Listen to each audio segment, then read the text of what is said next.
girded up inside of faith. But what happens is our proximity between the Father and his legacy, his lineage, his mantle starts to become skewed as we begin to introduce sin activities into our lives.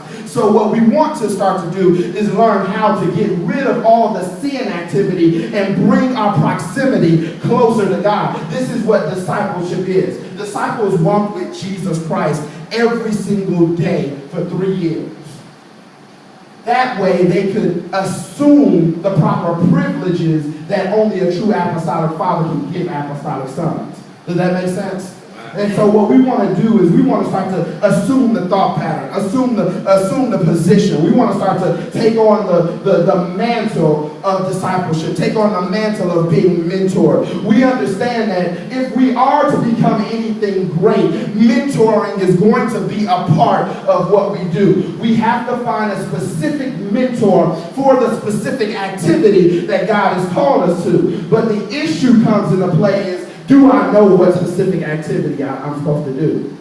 What happens inside of the body of Christ is we see that there's a lot of lost souls. They come into Christ, but they have no identity. They have no purpose. They have no destiny. And so one of the things that apostolic fathers are supposed to do is begin to release destiny, release privileges, release honor into the body of Christ. What we don't see is true apostolic fathers calling forth identity out of sons and daughters. A lot of sons and daughters remain inside of those same seats for 20 years and not activated inside of what they're supposed to do. And so we see a lost legacy.